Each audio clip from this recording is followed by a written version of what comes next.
please help me welcome our president for 2015-2016 from the Rotary Club of Colombo, Sri Lanka, Ravi, Ravindran.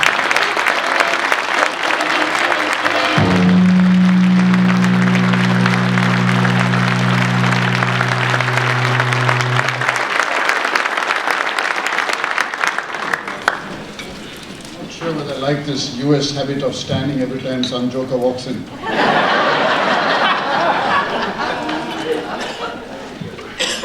Thank you, Mike, for that very special introduction. He's a very close friend of mine, so discount 50% of what he said. But he's a good man. Chair Will, Director Julia, my fellow world-class presidents-elects. You know, 2 years ago, President Ron Burton started this thing about his group being the first class. And then we had Gary Wong, who had what? But we are just world-class. It's great to be here.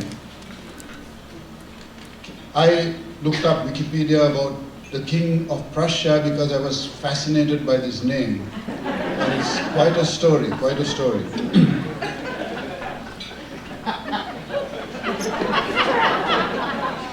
I won't elaborate on that. I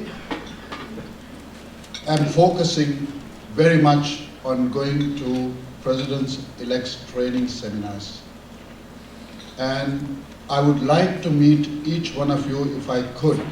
In fact, I'm coming from Philippines and Italy, and because I had more time, I actually posed for a picture with every single president-elect, and that were 820 of them.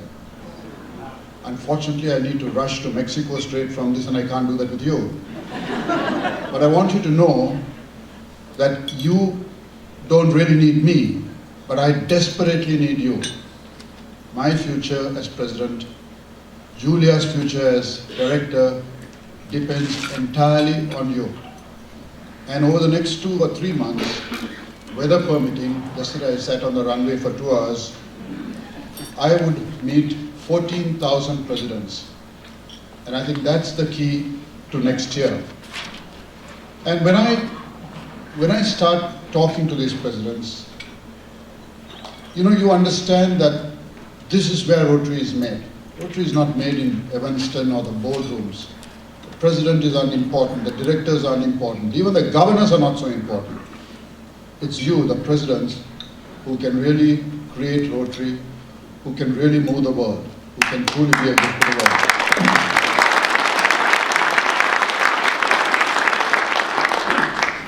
My thoughts go back to the time I was president of my club, 1987.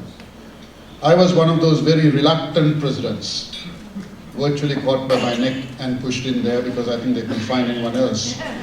Oh, we have this problem in my club all the time. My club is about 120 members. They are all the very, very important people in my city. We have great fun. They do some fabulous projects, and I've mentioned some of them. But no one wants to be a president. So occasionally they come to me and they say, look, can you talk to so-and-so? We need a president coming up on December for the annual general meeting. And I recall on one occasion when they pointed out the person concerned, he was a friend of mine, I went to see him. And I said, will you accept this office of president? He said, no, I'm too busy, the way life is, etc. So I said, then I spoke about other things and I came back to his company and said, so how's the company doing? Not so good nowadays. He said, what do you mean not so good? We just started this, we're doing that and whatnot. So I said, no diversifications? Yes, of course, we're going into this, we're going into this. That's a listed company, a very large group.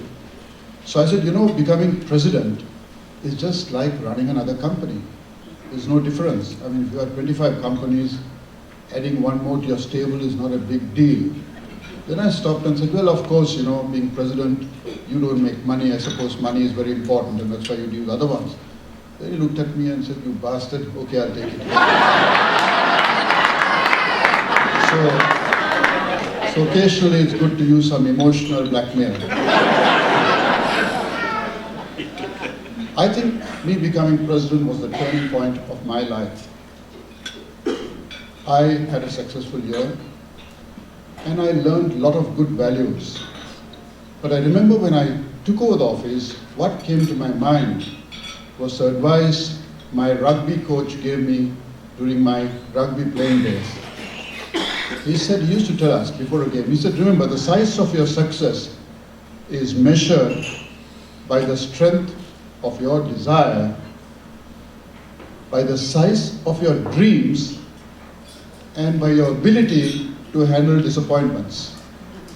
And when I started off, I had great plans. Even before I became president, I had arranged this great cricket tournament. The World Cup cricket was going on in India, and I managed to tie up with lots of those players to come down and have some exhibition game in Sri Lanka. And a week before they came, well advertised, the president of the country was coming to inaugurate it. There was a bomb. We were having a civil war that was going on. There was a bomb. And the naval commander got killed by a suicide bomb just outside the cricketers' hotels, and all of them flew back. So there I was. I couldn't even go to my club board and ask for the money that I had spent because, I thought it was just not fair. But we lost the whole program, the tournament, everything. And it was a big disappointment. But I decided that I will not allow that to stall my year ahead. And I can tell you during the year, I learned many things I wouldn't even learn in business. For example, I found that if you could focus on what your community really needed, it was very easy to raise money. I found that if you focused on what your community needs, it was easy to go to a person and say, look, this is our community. If we don't support it, who else will? A little bit of emotional blackmail, it always works. You could go to a member of the club and say, if you don't get involved, who else will? You could invite someone to Rotary and say, we're dealing with problems like this. If you don't get involved, who else will? It's our city, our community, our future, our children. And I learned that you can learn to do, you can plan to do big things. Money is the easiest thing to raise. And this is something that has followed me right through. For example, I spoke to you about what a community needs. In my city, drugs were just becoming a problem. They're coming in from Pakistan, and kids were getting onto it. And we knew we couldn't start something which dealt with drug addicts. It's too big a sort of endeavor. And I also learned that Rotarians, I don't know about your cities, in our city, my town, their attention span is very, very limited. You've got to do something, hit it hard and get out, because by then they've drifted on to something else. So we decided to set up this center to educate children against drugs, go to workplaces, tell them how to cope with stress, teach parents how to look for signals that you have a problem at home. Anything that would stop them before they got onto the drug addiction stage. And the association we set up, we also needed something sustainable, with a small group, with some money that we put in, got ourselves a building, started it off with some outsiders, outside people also involved. And today, it's the largest anti-narcotics association in Sri Lanka with a membership of over 34,000, what we started in 1987. So if it's something that the community really needs, people will support it. I found, for example, when we were trying to build schools after the tsunami, what Mike referred to, we needed money, $12 million, estimate when we started. Now if you translated that into rupees, there were so many zeros it was going on in the paper. So I said, let's stick to dollars. And I recall when I sat with my colleagues and we said, we need to do something big. We've been giving water, bandages, etc. But if your children came and asked you, Dad, what did you do when the tsunami hit us and 60,000 people died? You could very well tell them we gave bandages and antibiotics. We needed something substantial. So we decided on the school project. So I went to my banker, Standard Chartered Bank, and the head of the bank was a Canadian who was moved to Sri Lanka at that time. And I sat in front of him, I made an appointment, saw him, I sat in front of him and I said, Vishnu, how would you like a situation when your bank is known to 15,000 children every year? Imagine they have a piggy bank with Standard Chartered Bank written on it. Imagine they have a passbook where they put their savings into it. Imagine that their parents know only about Standard Chartered Bank and nothing else. Look at the clientele you're building. Great, isn't it? And I could see the zeros working in his eyes immediately. And he said, yeah, it sounds good, but there must be a catch to this. So I said, yes, there's a catch, and we need some money. And I described the project, and he said, okay, how much do you want? And I said, this is a partnership between Rotary and your bank. We're giving you a good deal. He said, okay, how much are you looking for? I think he thought I would probably ask for $100,000 or $150,000. But I have learned that if you ask for $500,000, they'll give you $250,000. So if you ask for 100, I would go away only with 50,000. So without batting an eyelid, I said I want $1 million. And he almost fell off his chair. Then he said, but I said, $1 million is nothing for your bank. Imagine you're getting all of us working free of charge to put up these 25 schools. If you did it yourself, it would cost you over $25 million. He said, I have to go to head office. He didn't say no. He said, I go to head office. And in London. And a couple of days ago, he called me and he said, you have your $1 million. You have our bank, third floor, one half we'll give you to run your school office. We'll give you the computers. All transfers into our bank free of charge. And you, as long as you say your project was in association or in partnership with us. There you are, we had our money. Now, the point is that we don't go to them with a begging bowl. We don't go and say we're looking for charity. We go to them with a deal. It's a deal where your bank has great PR, it's got mileage. And that's something that I learned when I was president. So you see, sometimes I wonder what my life would have been if I did not embrace this gift that I got of being a president of my club. If I did not allow myself to be pushed into this job, I think I would have been a different man. There are many things I want to talk to you. Of course, I'm restricted by time. But perhaps the most important thing is that I want you to know that you have got a gift that you must cherish. Being president is a challenge. There's no question about it. It's a challenge. It's a responsibility. No question. Sure, you might have a few more gray hairs, or you might drop a few more hairs if you've already lost a lot, like I have. You might even spend some sleepless nights. But it's also an incredible, it's an incomparable gift that you've got, and you should not let it go, because it's going to be a life-changing opportunity for you. I often have my executives in the company applying for these 3-month courses at these Ivy League schools, paying $30,000, $40,000.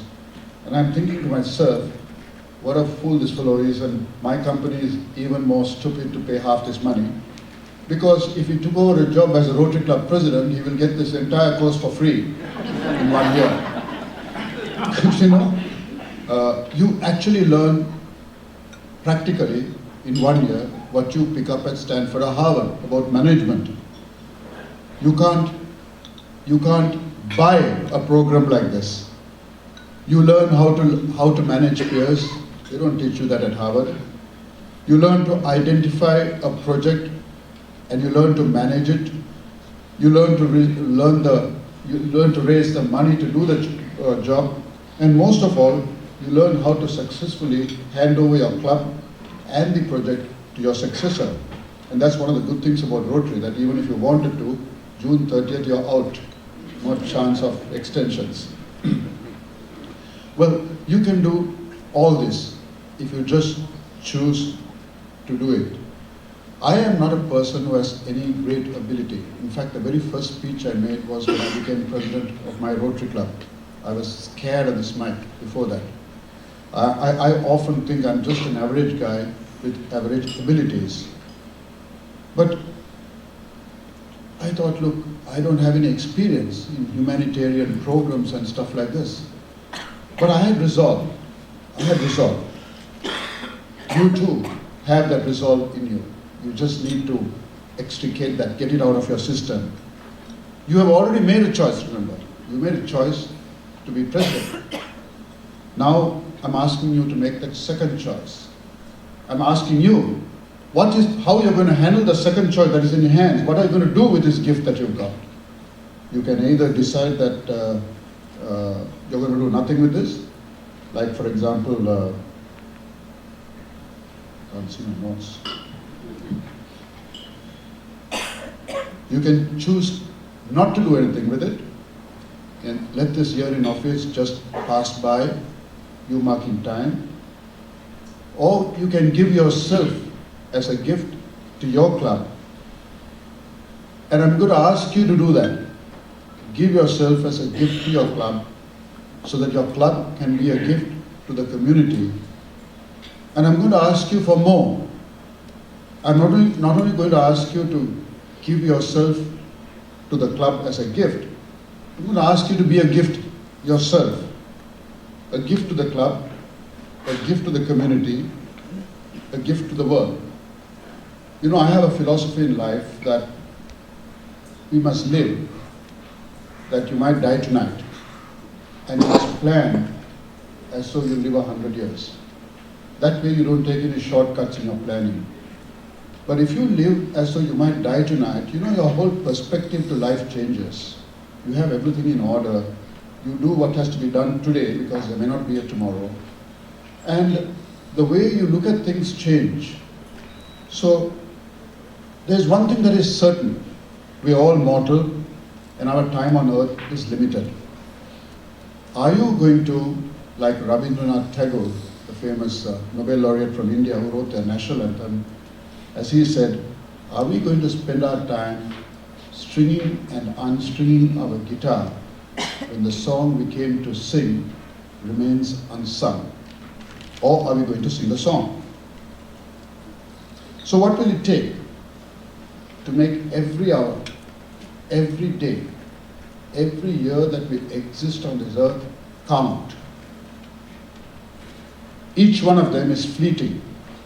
Each one of them is precious. Each one of them is irreplaceable.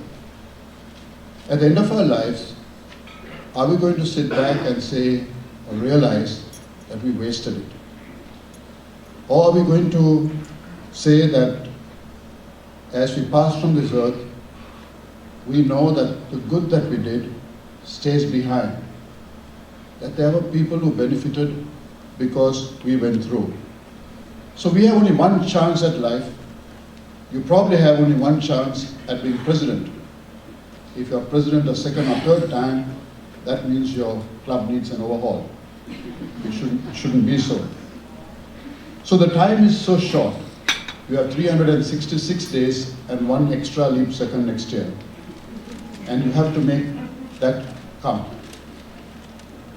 For me, the first challenge, the greatest challenge, is eradicate polio. Drive us towards that goal. We started this many years ago. At that time, there were 125 countries who were polio endemic, and there were 1,000 cases per day. We are now, in 2014, down to 300 odd cases. This year, we've had about 7 or 8 so far, and we are down to 3 countries: Pakistan, Afghanistan, and Nigeria. In fact, Nigeria, there's been no polio for the last 7 months. So let's keep our fingers crossed. As each day passes, we can afford to get closer and closer to that day when 1 year has gone in Africa without polio and we'll be down to 2 countries. And that would be a huge achievement by itself. The problem with polio is that we should have finished it some years ago. The biggest challenge in polio was going to be India. Technically difficult. Sanitation is bad, literacy is low, massive numbers, over 1 billion, 1.2 billion population. You need to immunize something like 125 or 150 million children each round. It was thought impossible. But when we beat India, then you realize that technically it's possible. The reason we are not able to complete the job is because of the forces who are sabotaging us. And all that points to Pakistan. Because there in Pakistan, we are dealing with forces of brutality, with ignorance, with oppression. In Pakistan, the challenge is not to get the vaccine into the mouths of children. The challenge is to get our health workers past those who want to kill them. If you go to a NID in Pakistan, it's a little different to other countries. In Pakistan, you have women mostly getting together in one small room, and there are women covered in their burqas and their, the garb they wear. Then they wait for the police to arrive, the military police, armed people, with battle gear almost, bulletproof vests, guns, helmets, and one would think that they're going to war. And then they go in groups with these people surrounding them, and they are watching for motorcycles which go past with these fly-by shooting type situations. So it's a difficult task ahead, but the government is game, the people are game, and they are determined that they would beat it. And I think they will, because now they've broadened it out into other forms of helping out in other health situations where the people themselves says, look, you can't go on stopping this. Now, the Taliban, what do they want?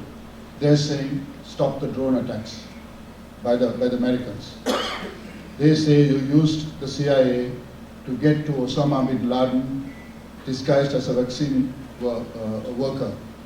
So you fooled us. So now you pay the price for it.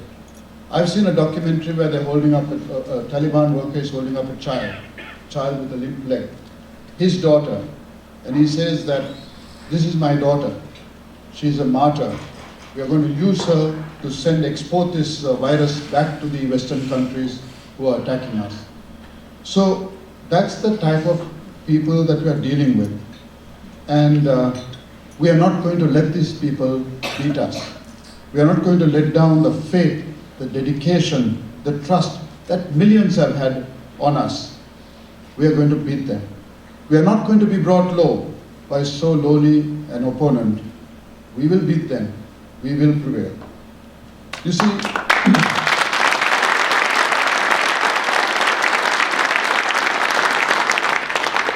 the future without polio is a promise that we made. It's a promise that we made. It's a gift that we promised the world. And we will maintain our promise. Our integrity is at stake if we do not do this.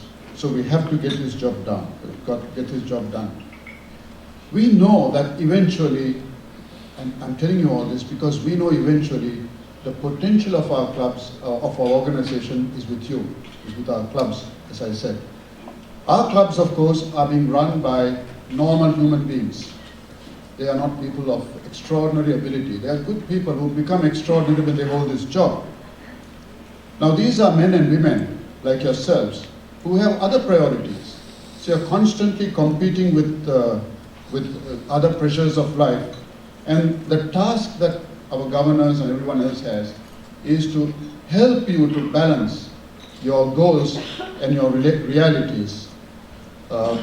If you want to be successful, if we need to be successful, we have to somehow balance your ambition with realities. We want to raise money, for example, for the foundation. But we know that if you go and ask your members for too much money, too insistently, they're going to get upset by that. We know, for example, that we want to attract younger members. We want diversity in our clubs. But we know that there are clubs who still say we don't want women in, and we need to deal with that. We want club members to get involved with district activities because that's where they learn more, that's where they get all the information, that's where they know in which direction Rotary is heading, that's where they learn to be proud about Rotary. And still there are those who will say, we don't want to participate in district events. Now there are no easy answers for this, no easy answers, but we have to find them. And you are the ones who can help us find them. You are the ones who can help your governors and your director to find them because you are the ears and the eyes of Rotary. You know more than anything else the ground realities of what is happening in your clubs and your district. You bring together what Rotary is, what Rotary can be, and together you can help us take this forward. So my friends, you have been given this great gift. In fact, you have been given so many gifts throughout your lives. Gifts of your families, of your careers, abilities that are born with you, abilities that you have inherited, abilities that have been gifted to you. You have been given this great gift, and now you have an opportunity to return it. You have an opportunity to lead, and we have an opportunity to be a gift ourselves, a gift to the world. I recall the words of Martin Luther King. I love these words. He says the choice is up to us, whether we walk in the light of creative selflessness, or we walk in the darkness of destructive selfishness. So the choice is ours, selflessness or selfishness. Are you going to keep the gift to yourself, or are you going to use it? And I say to you, use it. Use your gifts thoughtfully. Use your gifts wisely. Use your gifts generously. Use them so that the girls in some part of the world who don't go to school can walk proudly next year to schools close to their homes. Use them so that the fields somewhere which are barren for want of irrigation could grow next spring green with agriculture. Use them to break the cycle of poverty, lift up the destitute, and give the gift of hope to those who are living in the margins of society. Yes, you have 1 year to do all this. 1 year in which you can be everything that is within you, and you can become more than that as well, and you can be truly a gift to the world. I want to relate a story concerning your own country. In 1892, in Stanford, there was a boy who did not have money to pay for his education. So he worked up an idea of approaching the great pianist Ignacy Pedruski, and he asked him to come and play, have a concert in his school, and he fixed a fee of $2,000, his boy and his friend. So the pianist came, he did the show, but unfortunately by the end of the show, they had raised only $1,600. So he went to Pedruski and said, I'm sorry, I have to dishonor what I said. This is all the money I have, everything I have. And he gave a check for $400. He said, it won't cash now, but I'll somehow find the money and put it into my bank. Pedruski drew himself to his full height and he said, I can't accept this. And he patted his boy and said, you need this more than me, go pay this for your school fees. That's why you wanted to make the show, right? So he gave him the money and he went off. Pedruski must have been a great man to make a gesture like that. And he went on to become Prime Minister of Poland during the wartime. And during that war, as you know, Poland got ravaged.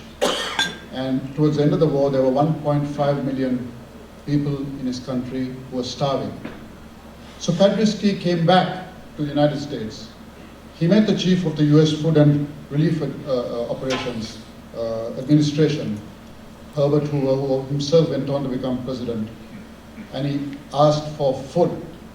And Hoover obliged, shipping tons and tons of grain, and pulled his people out of starvation. So Pedruski went back to meet him, this time personally, to thank him. And Hoover brushed it aside and he said, remember those two boys? I was one of them. So you see, Pedruski gave the gift of education. In return, he was given the gift of nourishment to save his people. So you don't know what happens when we start giving gifts out. It always somehow seems to come back to us. So you have 1 year. 1 year to take all the potential that you have and turn it into reality. You have 1 year to build monuments that endure forever, carved not in granite or marble, but in the hearts of generations to come. You have 1 year to lead your club to transform the lives of many, an opportunity that very, very few have. So our time is now. We have only 1 year. Grasp it with both hands and be a gift to the world. Thank you.